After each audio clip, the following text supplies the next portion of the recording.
Hello and welcome to lesson 88 from A Course in Miracles, reading from the White edition, available online. Just have to Google it, part A and part B.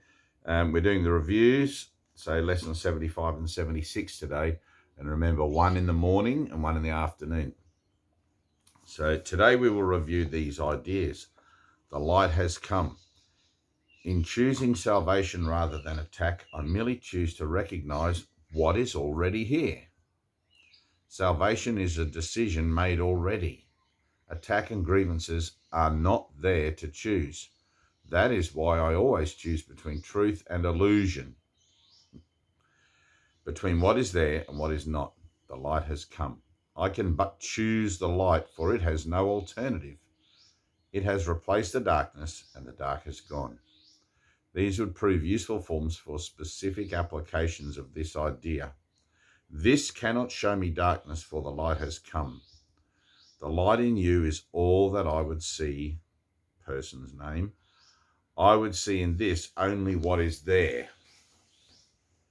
So we're attempting to see the truth again. We're reviewing what it is that we've taken on board as our decisive perspective on life, which is to look beyond the body and to see the animating force, the Christ of each other, rather than the bodies and the stories about the bodies which actually no longer exist. If you're reading the text, you've probably come across that beautiful line which has stuck with me forever. The body doesn't actually exist at all. It's either anticipated or remembered. Okay, and the mind works. If you've ever sat and tried to, if you have a busy mind, mine's very quiet these days, but if you have a busy mind, as I once did, and tried to count your thoughts or get an estimate of how many thoughts are going on in there, there's thousands and thousands and thousands. And the nature of them is that they're projecting out so fast onto the universe, the speed of thought. And my eyes can only see and register things at the speed of light, which is slower than the speed of thought.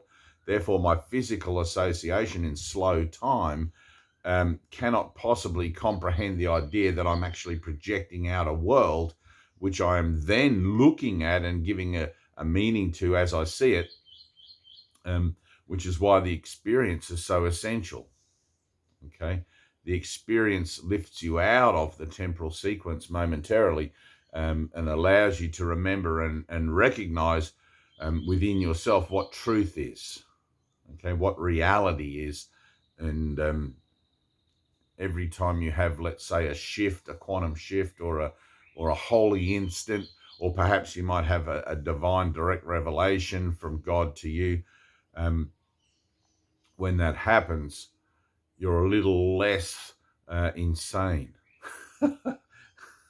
One of the lines Jesus says in here in the Course is, and now you are not wholly insane, like the light has come. There's a bit of reason, a bit of light shining through the cracks of, there.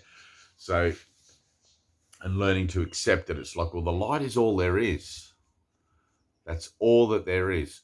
And I like to put it in the perspective of the idea that, let's say 2,000 years ago, Jesus Christ performed a demonstration of ascension from death, the resurrection and ascension from death. And those of us, let's say, who are seemingly incarnated now in the physical nature of the world, pursuing our enlightenment through this workbook, were somewhere else when that was happening, in, let's say, the bardo, if you like the Buddhist terminology, or the, what do you call that, the halfway, I can never remember the name of it, not purgatory, maybe it is purgatory, but anyway, in Christian terminology, there's like a halfway where you go to be assessed.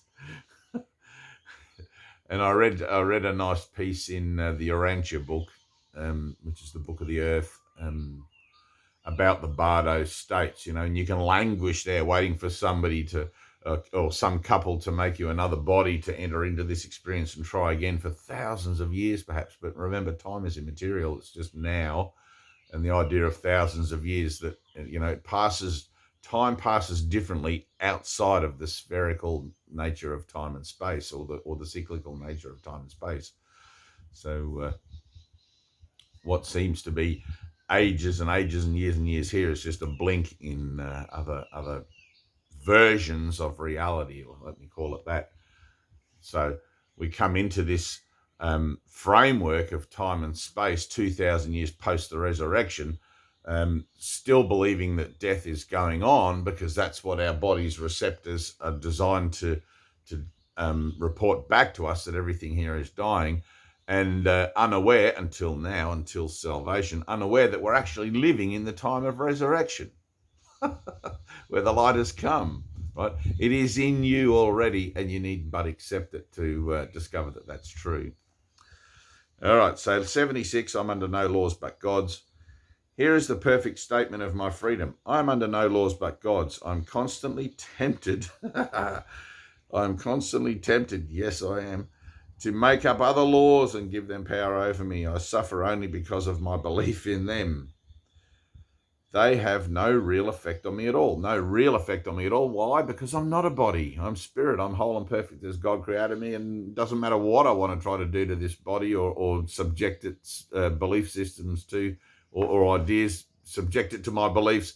It makes no difference to me whatsoever. It has no real effect on me at all.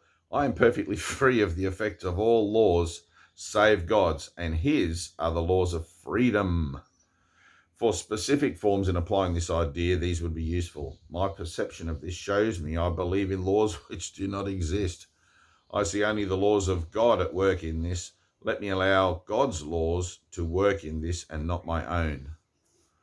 Well, I think that's pretty self-explanatory. And 76 was one of my it's one of my favorites, because you can't kid yourself about it. Like, you think that you need stacks of paper strips and metal discs, or you're going to starve, or some fluid in a sharpened needle pushed into your skin to ward off death. All of these things are bodily associations, temporal associations. And it's like, I'm not living from my spirit. I'm not living from my truth if these are the things that I'm living by. Okay? This is a journey of faith. And faith is its own reward. So, it's either all or nothing. Lest a man live by faith alone, he shall not enter the kingdom of heaven. And that is within you. That's the meditative and prayerful goal, let's say, of any transcendent discipline.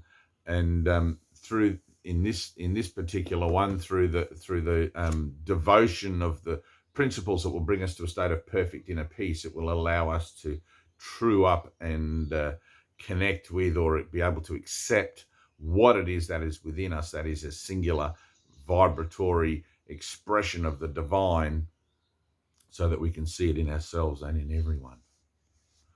All right, I love you, because it is in everyone. Every living thing. Every living thing. Think about that. Trees, animals, fish. Are fish animals, I suppose?